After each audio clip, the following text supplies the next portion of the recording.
Would you believe my hair was totally shaved just 4 years ago? And in March 2024, I hit one of my hair growth milestones, which was bra strap length. I had never had long hair before. And as a kinky, natural, type 4 curly hair person, I knew that hitting this milestone was actually quite a big deal because it really showed me what my hair was capable of. And so I want to take you back to how I was able to achieve bra strap length hair. And that was for the first time ever. Like literally, I've never had long hair before in my life. This was the first time, because I used to think that basically if you're not born with long hair, if you don't have this long hair gene, then you can't have long hair. But I realized it's all a lie. It's just not true. And so on the back of that, I'm going to provide you with 9 tips that I follow to help me get from armpit length to bra strap length for the very, very first time. I do want to point out that this video is specifically related to length retention. Now, I'm not talking about neglecting the health of our hair. That's not what I'm saying, but it is very much focused on length retention. And that's because if you don't know, I am in a year-long 2024 hair growth challenge right now, where I started the year in January at armpit length, and I was aiming to get my hair down to mid back length. Would you believe it's October and I have already hit that milestone as well, but that's for another video, so I'll save that. Because of this hair growth challenge, that's why this video is so focused on length retention, because that's just where I am for this particular year. Next year, I am planning on moving back to prioritizing both health and length in absolute equal measures. So if you watch my video on how to get past a shoulder length plateau, then you are in the right place, because some of these tips you will be familiar with. Some of them are very similar because it's all about routine. It's all about consistency, but we are building on top of some of those tips as well. And just on that note, if you are experiencing a hair growth plateau where maybe your hair is plateaued around about here and you feel like you can't get past it, then that video is going to be for you. So you're welcome to go ahead and click on that. Right, the first key tip is regularly washing my hair. Regularly making sure that my scalp is absolutely cleansed. We have to keep a clean scalp because that is where our hair grows from. So if our scalp is not clean, if it is full of buildup, then our hair is going to struggle to grow, or it's going to grow at a slower rate, or we may experience kind of deficiencies or things like that. So it is so important to cleanse our hair regularly. And when I say regularly, I'm talking about cleansing it on a regular schedule. So for me, that schedule is every 2 weeks. Now, that could look very different for you. 2 things that I would take into consideration is 1, your sebum level, and 2, your lifestyle. For me, my sebum level is around about medium. What I mean by that is the sebum that is produced on my scalp, around about a week and a half, I begin to experience it building up on my scalp. And that really tells me that it is ready to be washed. However, you do have some people who maybe after about 4 days after washing their hair, they're already experiencing a lot of buildup on their scalp. And then on the other side of that, you have people who they can go like a whole month without experiencing any buildup on their scalp. So maybe their wash day or regular wash day might be monthly, whereas the person on the other side might be weekly. So for me, I'm pretty much in the middle, which is why it's around about 2 weeks. But also, as I said, it's important for me to take into consideration my lifestyle. Now, I would love to be washing my hair probably every 10 days or so. I think that would be the absolute sweet spot. But because of lifestyle, things get busy. You do have to also factor in, can I get through my full wash day? Can I then style my hair in twists afterwards and all of that? Can I do that every 10 days?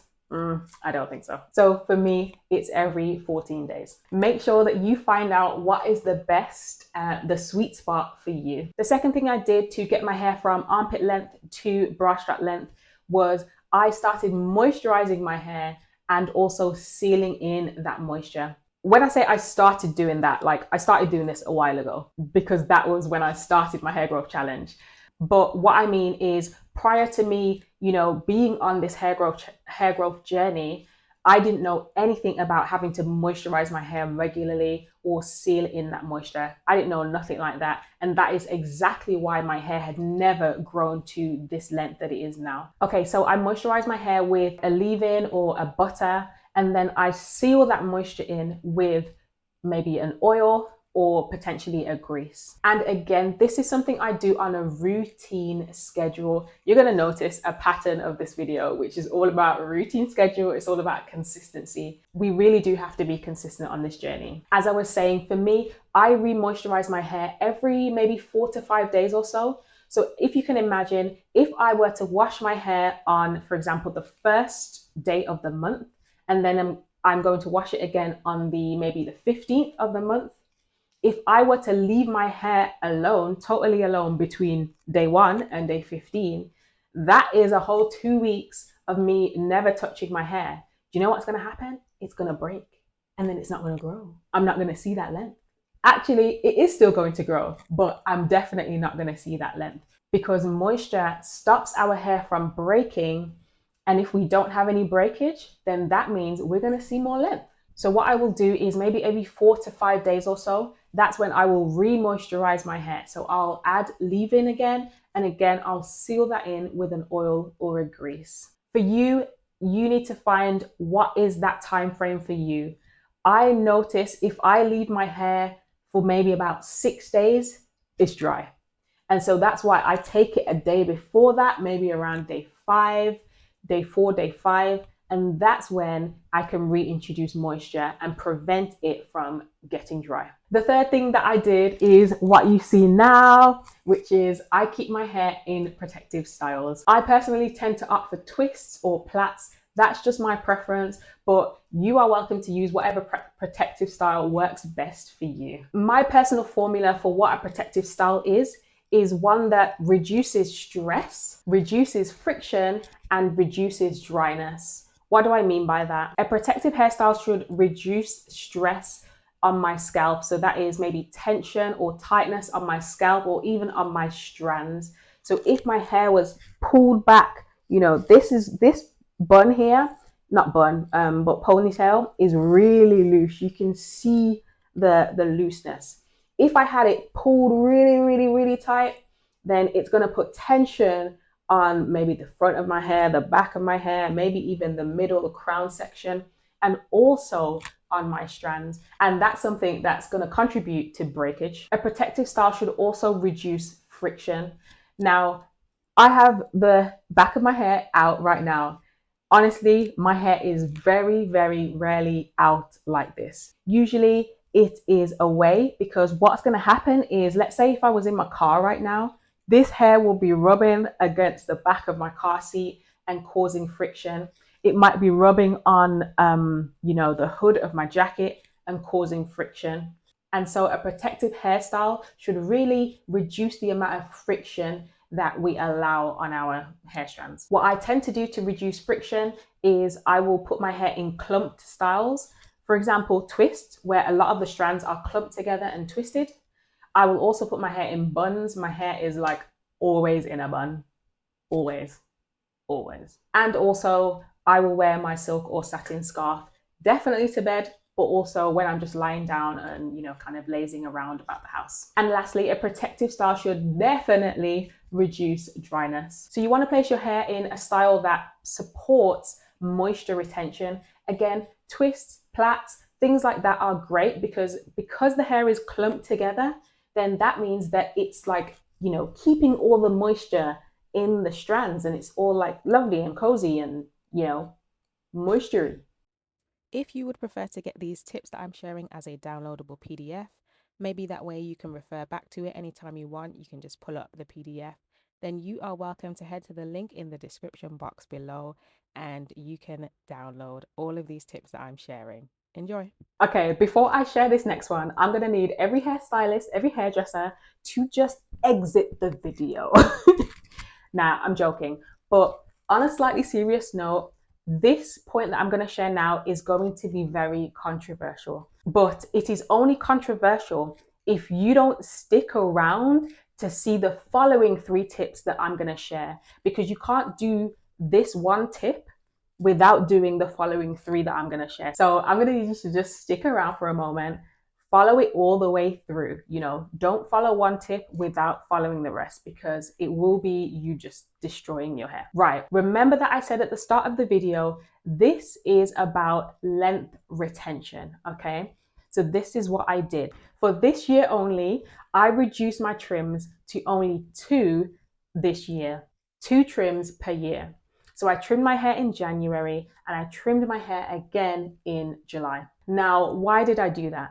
So prior to that, I was trimming my hair every maybe 3 to 4 months or so.